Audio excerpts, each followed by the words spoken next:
आणि सातारा जिल्हा परिषदेच्या सर्व अपडेट्स मी तुम्हाला देणार आहे. म्हणजेच सर्व जिल्हा परिषद गट आणि गण आज आपण सुरुवात करणार आहोत. सुरुवातीला मसूर जिल्हा परिषद गटात काय परिस्थिती आहे ते जाणून घेणार आहोत. नमस्कार, मी विकास भोसले. खरं तर हे विश्लेषण करत असताना आणि माहिती सांगत असताना काही त्रुटी राहण्याची शक्यता आहे. मात्र जरी काय कोण आणखी इच्छुक असेल तरी आम्हाला कमेंटमध्ये सांगा किंवा मला फोन करून सांगितलं चालेल की पुढच्या विश्लेषणामध्ये आम्हाला ते घेणं शक्य होईल. मसूर जिल्हा परिषद गटात अजूनही निवडणूक जाहीर झालेली नाही. आज 6 जानेवारी 2026 आचारसंहिता कधी लागण्याची शक्यता आहे.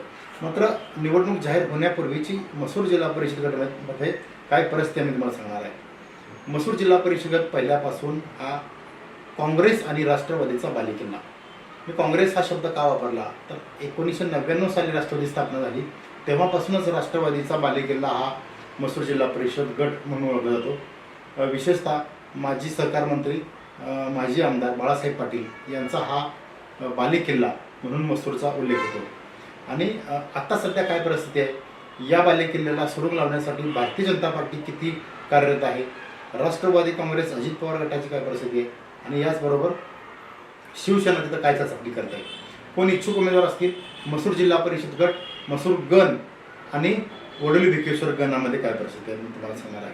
सुरुवातीला मसूर जिल्हा परिषद गट जो आहे तो सर्वसाधारण पुरुष म्हणजे सर्वच गटासाठी खुला असल्यामुळं इच्छुकांची संख्या अनेक या ठिकाणी पाहायला मिळते. दुसरा मसूर गण जो आहे, मसूर गणामध्ये सुद्धा या ठिकाणी सर्वसाधारणचं आरक्षण असल्यामुळं इथं सुद्धा इच्छुकांची संख्या अनेक आहे. आणि तिसरा मुद्दा जो वडोली भिकेश्वर गण आहे तो सर्वसाधारण महिलांसाठी राखीव आहे. म्हणजेच हा गट आणि गण जो आहे मसूर हा खूप महत्त्वाचा दोन्ही पक्षासाठी तिन्ही पक्षासाठी म्हणजेच विशेषतः राष्ट्रवादी काँग्रेस शरद पवार गटाला अस्तित्व सिद्ध करण्याचा आणि भाजपला सुद्धा या मतदारसंघामध्ये विधानसभेमध्ये झालेलं मतदान जे होतं आमदार मनोज घोरपडे यांचं मताधिक्य टिकून ठेवण्याचं मोठं आव्हान आहे. मात्र सध्याची काय परिस्थिती मी तुम्हाला सांगणार आहे. सुरुवातीला या गटात कोणती कोणती गावं येतात मी तुम्हाला सांगतो. मसूर, वाघेश्वर, माळवाडी, यादववाडी, किवळ, खोडजाईवाडी, चिखली, निगडी, घोलपवाडी, वाण्याचीवाडी, कांबीरवाडी.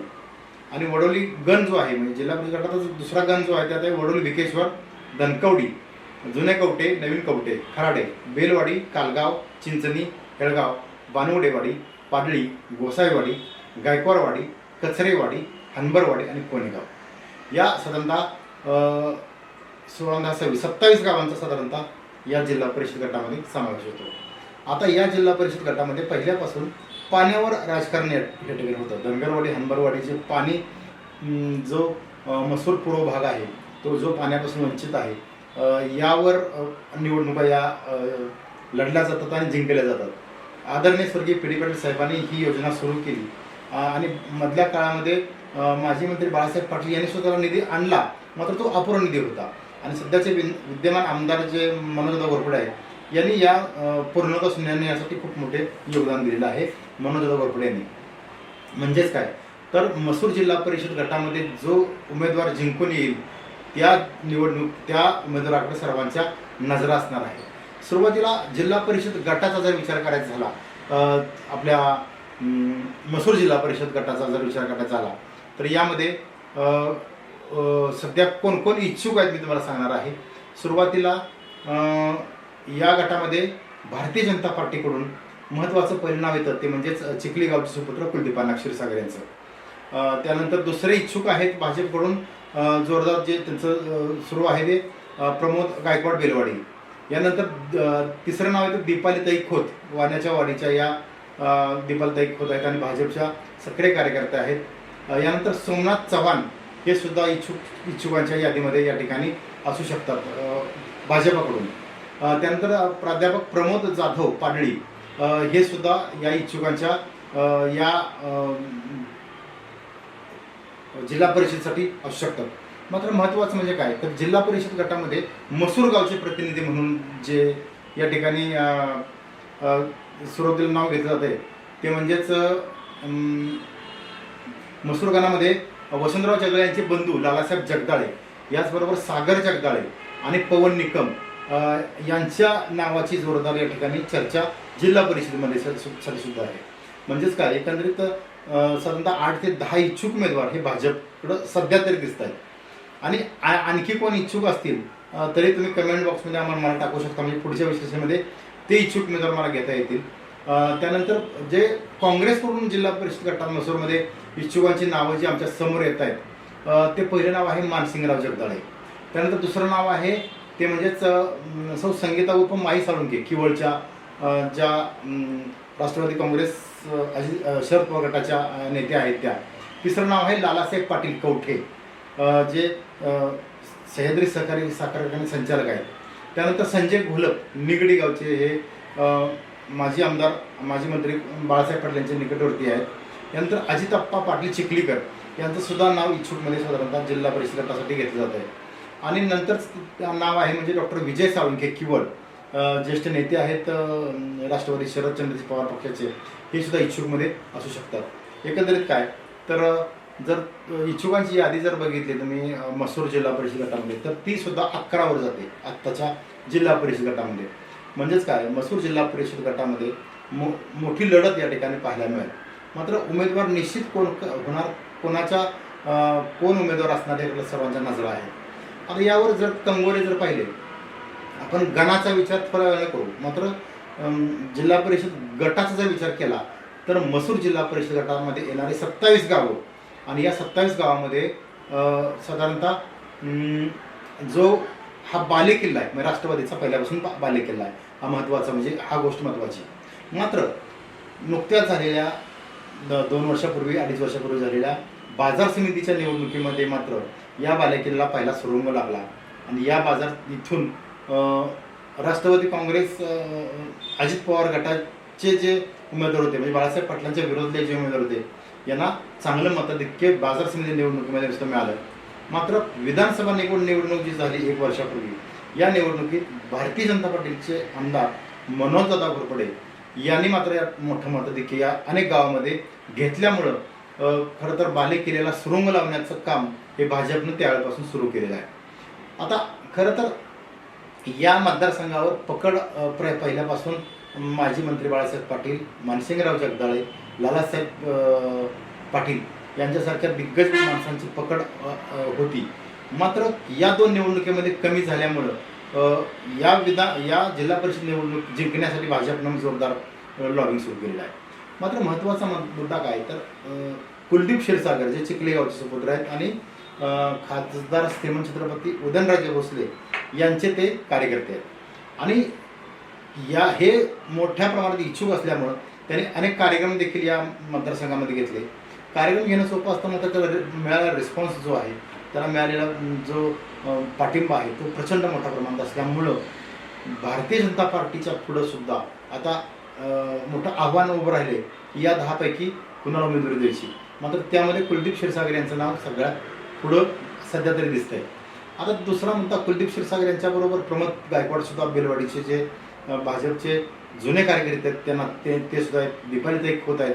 याचबरोबर राष्ट्रवादीकडून सुद्धा की मी मगाशी नावं जी तुमची 2 घेतली, तुमचे लालासाहेब म्हणजे स्वर्गीय वसंतराव जगदाळे यांचे बंधू लालासाहेब जगदाळे, सागर जगदाळे, पवन निकम यांना सुद्धा मोठं गाव म्हणून संधी मिळण्याची अधिक शक्यता आहे. म्हणजे भाजपकडून आणि राष्ट्रवादीकडून सुद्धा मातब्बरांना या ठिकाणी उमेदवारी मिळू शकते असं साधारणतः बोललं जात आहे. मात्र पुढचा जर विचार केला तर मसूर जिल्हा परिषद गटामध्ये आत्तापर्यंतचं विकासात्मक राजकारणावरच या भागातील जनतेनं मताचं दान हे दिलेलं दिसतंय. मात्र माझ्या समोर आकडेवारी दिसते तर पंचायत समितीचा आपण विचार करूया सध्याची. मसूर पंचायत समितीमध्ये सध्या इच्छुकांची मांदियाळी पाहायला मिळते. आणि मसूरमध्ये संजय घोलप निगडी, डॉक्टर विजय साळुंखे किंवा माई साळुंखेंना सुद्धा खाली पंचायत समिती गणामध्ये उमेदवारी राष्ट्रवादीकडून मिळू शकते. मात्र दुसरा मुद्दा जर बघायचा गेला तर राष्ट्रवादी आणि काँग्रेस या 2 पक्षांची युती होण्याची अधिक शक्यता आहे. म्हणजेच काय, राष्ट्रवादी शरद पवार गट आणि काँग्रेस ही युती होऊन मसूर गणात राष्ट्रवादी शरद पवार स्वतःकडे सीट घेईल. मात्र जो वडोली भिकेश्वर गण आहे इथं मात्र काँग्रेसला सोबत घेऊन काँग्रेसला उमेदवारी देण्याची अधिक शक्यता आहे. आता खरं तर वडोली भिकेश्वरमध्ये राष्ट्रवादी काँग्रेस शरद पवार आणि काँग्रेसकडून इच्छुकांची जी नावं आहेत ती समोर येणारी नावं आत्ता अशी आहेत. सो प्रियांका प्रशांत पवार ज्या कालगावच्या काँग्रेसच्या नेते आहेत आणि प्रशांत पवार यांच्या त्या पत्नी आहेत आणि नामदेव साळुंखे यांच्या पत्नी वडोलीच्या माजी सध्या सरपंच आहेत नामदेव साळुंखे यांच्या पत्नी. त्याचबरोबर प्रमोद त्यानंतर साधारणतः या मतदारसंघामध्ये जर बघायला गेलं तर ही सध्या तर 2च नावं समोर येताना दिसत आहेत. मात्र एकंदरीत काय तर सातारा जिल्ह्यात मसूर जिल्हा परिषद गटाकडे सगळ्यांचा नजर आहे. मात्र सध्याची जर परिस्थिती जर पाहिली सगळ्या पक्षांची तर अटीतटीची लढत अनेक गावात या ठिकाणी दिसून येते. मात्र मसूर जिल्हा परिषद गटामध्ये एका बाजूला भारतीय जनता पार्टी आणि शिवसेना एकत्र राहण्याची अधिक शक्यता आहे. कारण जे एकनाथ शिंदेंचा गट आणि भाजपा यांचाच असलेला एकोपा याचबरोबर याला मिळत असलेली राष्ट्रवादी अजित पवार गटाची साथ सुद्धा खूप महत्त्वाची असणार आहे. कारण आमदार मनोज घोरपडे यांच्या पाठीशी कारण उत्तरमध्ये राष्ट्रवादी अजित पवार गट ही आजही ठामपणे त्यांच्या पाठीशी आहे. यामुळं हे तिन्ही युती विरुद्ध महायुती विरुद्ध महाविकास आघाडी अशी लढत सध्या तर प्राथमिकदृष्ट्या दिसते. म्हणजे एकंदरीतच काय तर भारतीय जनता पार्टी जिल्हा परिषद गटामध्ये 10 ते 12 नावं सध्या तर समोर येत आहेत आणि राष्ट्रवादी अजित पवार गटाकडून सुद्धा 7 ते 8 नावं साधारणतः समोर दिसत आहेत. मात्र एकंदरीत अजून ही निवडणुका लागल्या नाहीत आणि या परिस्थितीमध्ये कशा पद्धतीनं अजून ह्या सगळ्या घडामोडी बदलत जातात याकडे आपण पाहणार आहोत. मात्र सध्या तरी परिस्थितीमध्ये महायुती विरोधात महाविकास आघाडी अशीच लढत पाहायला मिळणार.